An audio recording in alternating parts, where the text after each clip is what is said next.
One of the distinctive features of the Lynch School of Education at Boston College is the emphasis on justice, that as a Jesuit university, we've always been concerned with trying to serve others. Men and women in service of others is one of the mottos of the Jesuits. And with immigration, we pursue that emphasis on justice, on serving those who haven't been served well in the same way. Our faculty members spend a lot of time trying to understand how is it that these kids from immigrant backgrounds run into particular roadblocks that aren't due to intelligence. They're just as intelligent as anybody else. It doesn't have to do with work ethic, that immigrant children often work harder than their native-born peers. It has to do with this difficulty in appreciating the language and the difficulty in fitting into a society that's unfamiliar to them and their families in many ways. Teachers are in very challenging situations in both the Catholic and the public school systems in that they have children in their classrooms who are living in extraordinarily stressful situations in which their parents are threatened, or many of these kids have seen their parents detained and deported.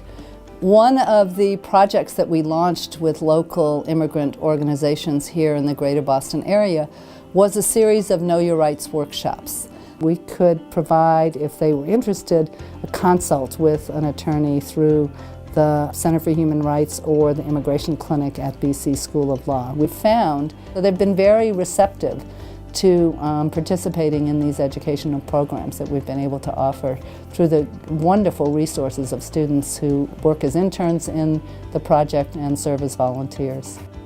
I think that when working with immigrant families and their children, we need to understand their background, their immigration history, their language use, and we also need to know more about the context in which they're living.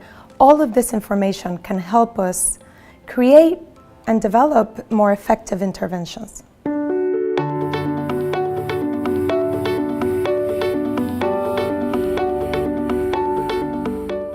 I have been working with immigrant children and their families for almost 10 years now, and one of the projects that I recently completed was a family literacy program that created connections between the school and the home.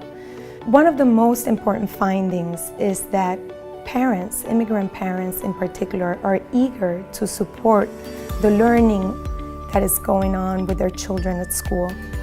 But oftentimes they don't have the information or the knowledge or the resources to support learning at home.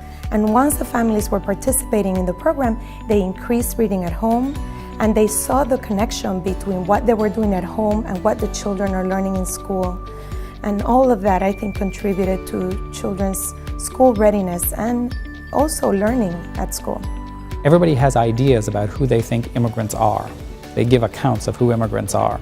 The accounts are usually simple. Things like, immigrants are revitalizing America, they're just like my ancestors, they come here, they work hard, they're going to assimilate, they're going to be successful citizens, and in a generation or two they'll be just like the rest of us. Or, immigrants are parasites. They come, they take our jobs, they subsist off our social services, they're ruining our country, we have to send them all back. The stories are wrong. The life of any individual immigrant is not like that. Immigrants' experiences vary widely across a lot of dimensions, depending on what age you came to the United States, depending on which town you came to, depending on what kind of reception you received from the people immediately around you.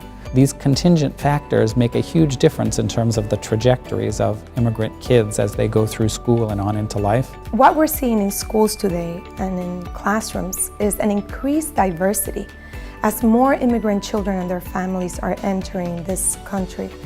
And when I prepare students to be future educators, this is something that I always keep in mind. We need to train students so that they understand the diversity they're going to face in the classroom and the language dynamics in order for our work to be effective.